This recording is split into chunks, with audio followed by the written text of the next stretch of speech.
Hi sir, welcome to our channel. Present మనతో పాటు దాము బాలాజీ గారు సీనియర్ జర్నలిస్ట్ ఉన్నారు. వారితో ఒకసారి మాట్లాడదాం. నమస్కారం సార్. నమస్తే. మెక్సికో తగలబడుతున్నట్టుగా కనిపిస్తుంది సార్. అక్కడ ఒక డ్రగ్ లార్డ్ ఎల్ మచో అనే వ్యక్తిని చంపేశారు. సో అతన్ని చంపడం పట్ల చాలా మంది అక్కడ ఉద్రిక్త పరిస్థితులు నెలకొల్పారు, అల్లర్లు చేస్తున్నారు. సో అటువంటి ఒక పరిస్థితులు అయితే అక్కడ నెలకొన్నాయి. అయితే అతన్ని చంపించింది ట్రంప్ అనే కూడా చెప్తున్నారు సార్. మరి అసలు ఎవరైతను ఎల్ మచో అనే వ్యక్తి? ట్రంపే చంపించాడా? ఎందుకు చంపించాడు? ఎలాంటి పరిస్థితులు ఉన్నాయి సార్ ఇప్పుడు మెక్సికోలో? ఇది ఒక పెద్ద వెబ్ సిరీస్ తీసే కైండ్ ఆఫ్ లైఫ్. ఇది ఎల్ మంచోది వెబ్ సిరీస్. అనేక సినిమాలు కూడా వస్తాయి, ఆల్రెడీ స్టార్ట్ అయినట్టుగా కూడా చెప్తున్నారు. సో ఇప్పుడు మెక్సికో మొత్తం తగలబడిపోతుంది. మెక్సికోలో దాదాపు 6 స్టేట్లలో అల్లకల్లోలంగా ఉంది. ప్రజలు ఎవరో కూడా ఇళ్ల నుంచి బయటికి రాలేని పరిస్థితి. దాదాపు ఇప్పటి వరకు అందుతున్న సమాచారం మేరకు 25 మంది నేషనల్ గార్డ్ పోలీసుల్ని చంపేశారు. 62 మంది డ్రగ్ గ్యాంగ్స్ని చంపేశారు. దీనికి కారణం ఏంటి? ఈ ఎల్ మంచో అనే డ్రగ్ లార్డ్ ఎవరు? ట్రంప్ ఎందుకు ఇతన్ని చంపించాడు?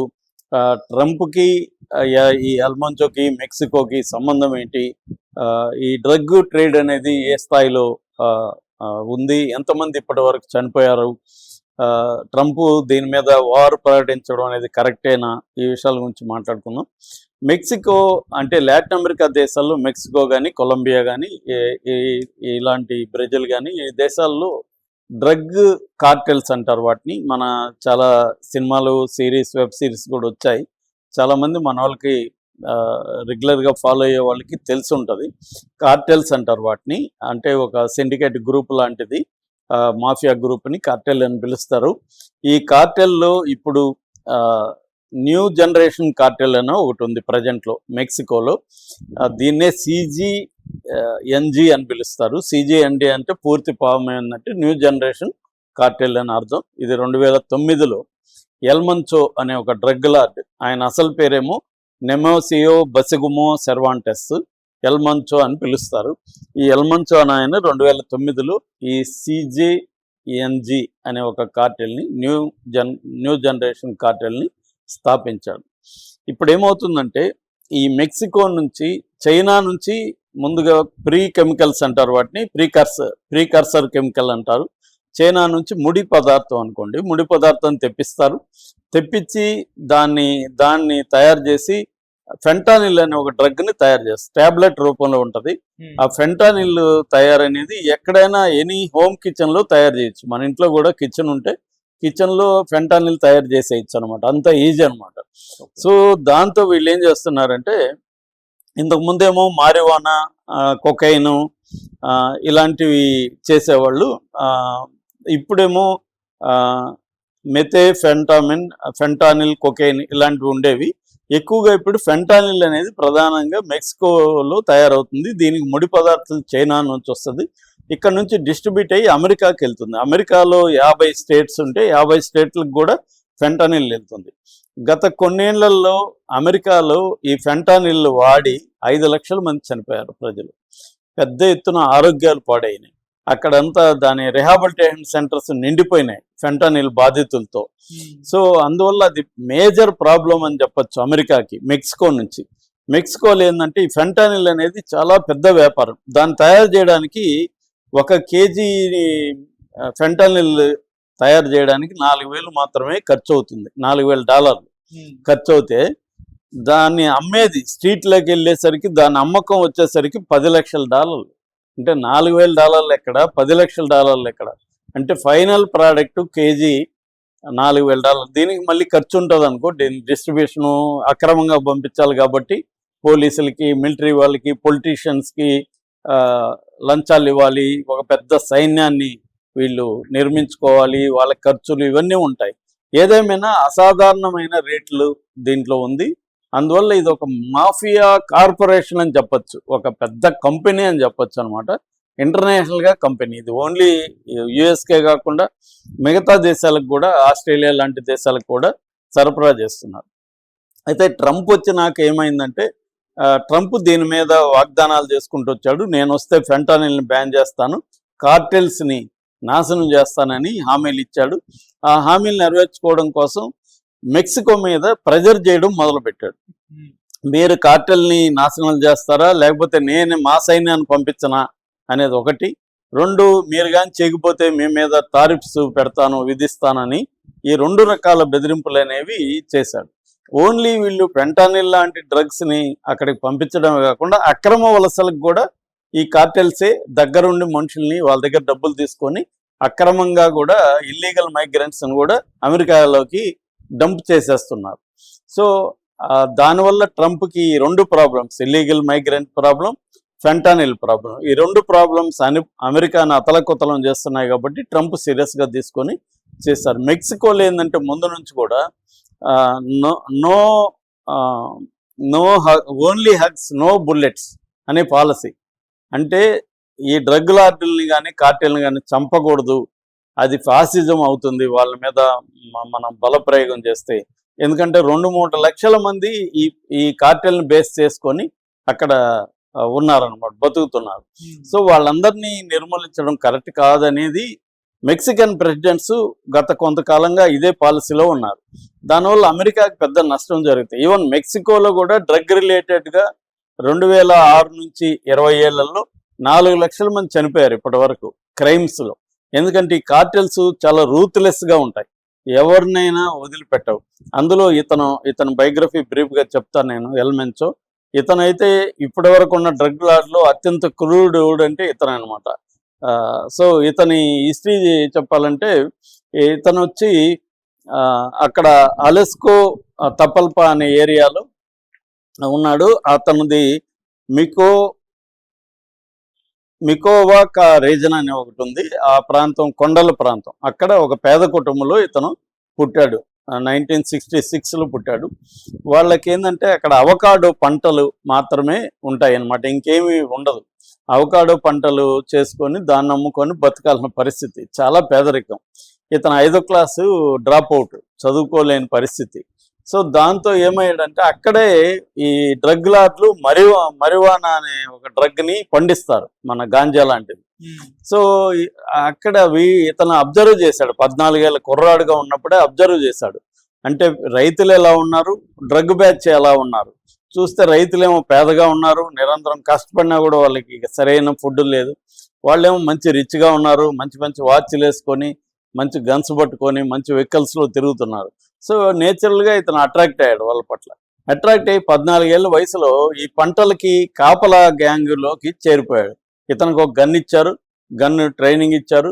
అక్కడి నుంచి ఇతను పంటలకు కాపలాగా, marijuana పంటలకు కాపలాగా 14 ఏళ్ళ వయసులో వాళ్ళతో కూడా చేరాడు. అక్కడి నుంచి ఇతను బ్యాచ్లతో తిరుగుతున్నాడు. 1980 ప్రాంతంలో అమెరికాకి అక్రమంగా వెళ్ళాడు. అక్కడ ఇతను గన్నుతో పట్టుబడ్డాడు. గన్ను, దొంగిలించిన వస్తువులు ఇతని దగ్గర దొరికాయని పట్టుబడ్డాడు. వాళ్ళు అరెస్ట్ చేసి ఇతన్ని మళ్ళీ కొద్ది రోజులు పెట్టుకొని వదిలేశారు. మళ్ళీ 90స్లో ఇంకొక 10 ఏళ్ళ తర్వాత ఈసారి అక్కడ DEA అంటారు, అంటే డ్రగ్ ఎన్ఫోర్స్మెంట్ ఏజెన్సీ, వాళ్ళ పట్టుకున్నారు ఇతన్ని. 5 ఏళ్ళు జైలు శిక్ష పడింది ఇతనికి. వీళ్ళ బ్రదర్కి 10 ఏళ్ళు పడింది, ఇతనికి 5 ఏళ్ళు పడింది. 5 ఏళ్ళ జైలు శిక్షలో ఇతన్ని డిపోర్టేషన్ చేశారు, వీళ్ళ దేశానికి తీసుకొచ్చి దించేశారు. అప్పటికే ఇతను 20+ వచ్చేసింది. అప్పుడు ఇతను ఏం చేశాడంటే తెలివిగా పోలీస్ డిపార్ట్మెంట్లో చేరి పోలీసుడు అయిపోయాడు. ఎందుకు పోలీసుడు అయినాడంటే పోలీస్ డిపార్ట్మెంట్ని లోపల ఉండి స్టడీ చేయాలనేది ఇతను ప్లాన్. అంటే వీళ్ళు ఎలా ఉంటారు, వీళ్ళ మెకానిజం ఎలా ఉంటుంది, వీళ్ళ డ్రగ్ వాటిని ఇన్ఫర్మేషన్ ఎక్కడి నుంచి వస్తుంది, వీళ్ళలో కరప్ట్ ఎవరు ఉన్నారు, ఎలా కొనాలి, వీళ్ళ రేట్ ఎంత, ఇవన్నీ మొత్తం సిస్టమ్ అంతా స్టడీ చేశాడు లోపలుండి. దాంతో స్టడీ చేసినాక తనకు అండర్స్టాండింగ్ వచ్చింది, ఎవడోడు కరప్ట్ ఉన్నాడు, ఎవడోడు సీరియస్గా ఉంటే వాళ్ళని ఎలా లొంగ తీసుకోవాలి, ఇవన్నీ చేసి ఇతను మెయిన్ కార్టెల్లో ఒకటి ఉందన్నమాట, మిలీనియో కార్టెల్ అంటారు.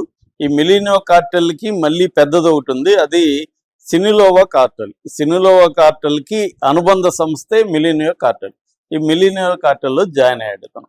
జాయిన్ అయ్యి మెల్లమెల్లగా ఎదుక్కుంటూ వచ్చాడు. ఇతను పోస్ట్ ఏంటంటే దాన్ని హిట్ మ్యాన్ అంటారు, సికారియో అంటారు వాళ్ళు, సికారియోగా మారాడు అనమాట. సికారియో అంటే ఎవరినైనా చంపమంటే అసలు ఏం అడగకుండా వెళ్ళి చంపాలి, ఒకరిని చంపమంటే ఒకరిని చంపాలి, ఇద్దరిని చంపమంటే ఇద్దరిని చంపాలి, అంత తప్ప ఏం అడగకూడదు, ఎందుకు చంపాలి ఏంటి ఏం ఉండకూడదు. చంపంటే చంపాలి. వాడిని చంపిన తర్వాత ఆ శవాల్ని తీసుకెళ్ళి పబ్లిక్ ప్లేస్లో ఏలాడి తీసేవాళ్ళు, అంటే భయపెట్టడానికి జనాల్ని. అవన్నీ ఇతను ఒక సికారియోగా మారిపోయాడు అనమాట. సికారియో అనే సినిమా కూడా 2 సినిమాలు వచ్చాయి, ఇవన్నీ కూడా చూపించారు ఆ సినిమాలో. సో అలాగే సికారియోగా మారి చాలా వైలెంట్గా మారిపోయాడు ఇతను. అక్కడి నుంచి ఎదుగుతూ వచ్చి 2009లో సొంతంగా తనే న్యూ ఏజ్ కార్టెల్ అని ఒకటి పెట్టి ఇతను ఒక మాఫియా సామ్రాజ్యాన్ని విస్తరించాడు.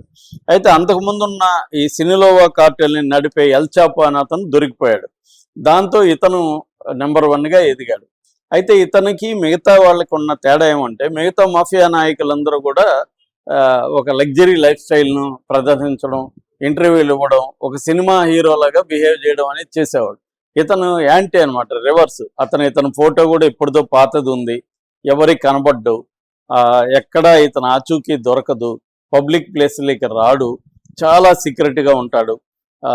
అంటే ఇతను ఒక ముందు నుంచి కూడా సీక్రెట్ మెయింటైన్ చేయడం. తర్వాత ఇతను ఏం చేశాడంటే, మాజీ సైన్యంలో పనిచేసిన వీళ్ళు ఉంటారు కదా, మిలిటరీ ఆఫీసర్లు, వాళ్ళనే తన దగ్గర ప్రొటెక్షన్ టీమ్గా పెట్టుకుని దాదాపు 120 మంది తనకి నిరంతరం ప్రొటెక్షన్లో ఉంటారు. బ్రహ్మాండమైన గన్స్, యాంటీ మిసైల్స్ ఇవన్నీ కూడా ఇతను కొన్నాడు, డబ్బులు ఖర్చు పెట్టి. ఎప్పుడూ లేనంతగా మెక్సికోలో డ్రగ్ లార్డ్ ఒక చిన్న సైన్యమే ఇతను ఏర్పాటు చేసుకున్నాడు అనమాట. అందువల్ల ఇతన్ని పట్టుకోలేకపోయారు. 2015లో ఒక మిలిటరీ ఆపరేషన్ ఇతని మీద జరిగింది, కానీ ఇతనికి ముందే లీక్ అయిపోయి ఒక మిలిటరీ హెలికాప్టర్ను కూడా ఇతను పేల్చేశాడు. సో ఆ స్థాయిలో ఇతను మిలిటరీ పవర్ ఉంది. ఇన్నేళ్ళు దాదాపు 15 years ఇతను తిరుగు లేకుండా ఉండగలిగాడు. అయితే అమెరికా ట్రంప్ వచ్చినాక ఏంటంటే ఇతన్ని టెర్రరిస్ట్గా ప్రకటించింది. నార్కో టెర్రరిస్ట్ అంటారు, నార్కో టెర్రరిస్ట్ ప్రకటించింది. దాదాపు మన కరెన్సీలో చెప్పాలంటే 136 కోట్లు ఇతను పట్టించితే లేదా చంపితే 136 కోట్లు ఇస్తామని కూడా అమెరికా అనౌన్స్ చేసింది. $15 million అనౌన్స్ చేసింది. సో ఈ ప్రెజర్ని తట్టుకోలేక 2024లో ప్రెసిడెంట్గా వచ్చిన క్లాడియా షెన్బామ్ పార్దో అనే ఆమె ఫస్ట్ ఫిమేల్ ప్రెసిడెంట్ మెక్సికోకి 2024లో ఎన్నికైంది. ఆమెకి 63 ఏళ్ళు. ఆమె కొంత ప్రెజర్ని తట్టుకునింది, ఎవరిని, ట్రంప్ ప్రెజర్ని. కానీ ట్రంప్ ప్రెజర్ రోజు రోజుకి పెరిగిపోతుంది, సైన్యాన్ని దింపుతానంటున్నాడు. దాంతో ఆమెకి వేరే మార్గం లేకుండా అతని సైన్యం వస్తే మళ్ళీ వాళ్ళు ఒకసారి వస్తే వాళ్ళు పోరు, అమెరికన్ సైన్యం అంత ఈజీగా వెళ్ళరు. సో మనకి ఇబ్బంది అవుతుందని చెప్పి ఆమె ఏం చేసిందంటే, నేనే చంపుతాను అని చెప్పి ట్రంప్కి హామీ ఇచ్చి ఆమె మిలిటరీ ఆపరేషన్ చేసి నిన్న చంపేసింది ఎల్మా మంచోని. అయితే దీనికి సంబంధించిన ఇంటెలిజెన్స్ ఇన్పుట్స్, వీడి కదలికలు ఇవన్నీ కూడా అమెరికానే ఈమెకి హెల్ప్ చేసింది. అమెరికా ఇంటెలిజెన్స్ ఇన్పుట్స్ ఇస్తే ఈమె తన మిలిటరీ ఆపరేషన్ చేయించి చంపింది. అయితే ఇక్కడ ప్రాబ్లం ఏంటంటే, డ్రగ్ కార్టెల్ నాయకుడిని చంపితే ఆ కార్టెల్ నాశనం అవ్వదు. ఎందుకంటే ఫర్ ఎగ్జాంపుల్ ఇతను ఫ్యామిలీ మెంబర్స్, వీళ్ళ అన్న, వీళ్ళ భార్య, వీళ్ళ కూతురు మొగుడు, వీళ్ళందరూ కూడా జైల్లోనే ఉన్నారు గత 10 ఏళ్ళ నుంచి. అయినా కార్టెల్ నడుస్తూనే ఉంది ఒక్కడితోనే. అంటే వీళ్ళకి బాగా ఆర్గనైజేషన్ స్ట్రక్చర్ ఉంటుంది అనమాట. సో అందువల్ల ఒకడు పోయినంత మాత్రాన కార్టెల్ నాశనం అయిపోదు. సో కాబట్టి అందుకే నిన్న 6 స్టేట్లలో అల్లర్లు క్రియేట్ చేస్తున్నారు ఈ కార్టెల్స్. తగలబెడుతున్నారు, చంపుతున్నారు, వీధుల్లో పెద్ద పెద్ద వెహికల్స్ అంతా తగలబెట్టి అల్లకల్లోలం చేస్తున్నారు మెక్సికోని. దీన్ని ఇప్పుడు కంట్రోల్ చేయడం అనేది ఈమెకు, క్లాడియాకి చాలా పెద్ద తలనొప్పిగా మారింది. కానీ అమెరికా మాత్రం సాటిస్ఫై అయింది, ట్రంప్ హ్యాపీగా ఫీల్ అవుతున్నాడు. మనం చేయాలని పని ఆమె చేసింది, very good, I like her అని స్టేట్మెంట్ ఇచ్చాడు. సో ఇప్పుడు ఆమెకైతే ఇంటర్నల్గా ప్రాబ్లం, ఎందుకంటే మెక్సికోలో చాలా పావర్టీ ఉంది. ఆ పావర్టీ ఉన్న వాళ్ళందరూ, పూర్ పీపుల్ అంతా కూడా డ్రగ్ కార్టెల్ వల్లనే బతుకుతున్నారు, దానివల్ల నష్టం ఉన్నప్పటికీ. సో డ్రగ్ కార్టెల్లో పనిచేసే చాలామంది ఇంటర్వ్యూలు నేను నిన్న చూశాను మెక్సికోలో. వాళ్ళు చెప్పేది ఏమంటే, ఈ ఇష్యూ అనేది సాల్వే కాదు, ఎందుకంటే పేదరికం ఇవన్నీ అభివృద్ధి అయితే కానీ జరగదు, ఇదంతా ఇప్పటికిప్పుడు అయ్యే పని కాదు. ట్రంప్ ఈరోజు నిర్బంధం వల్ల కొంత ఆగత్యమో కానీ ఇదైతే ఆపడం కష్టం అనేది అతని అభిప్రాయం. ఎందుకంటే అతను కూడా ఒకప్పుడు డ్రగ్ అడిక్ట్, తర్వాత అతను దాని నుంచి బయటపడి ఇప్పుడు డ్రగ్ అడిక్ట్స్కి అతను హెల్ప్ చేస్తున్నాడు, రిహాబిలిటేషన్ సెంటర్స్ నడుపుతున్నాడు అనమాట. కొన్ని వేల రిహాబిలిటేషన్ సెంటర్స్ మెక్సికోలో ఇలాంటివి నడుస్తున్నాయి ఇప్పుడు. ఆ వీడియోలో వాటి మీద డాక్యుమెంటరీ ఫిల్మ్స్ అంతా కూడా వచ్చాయన్నమాట.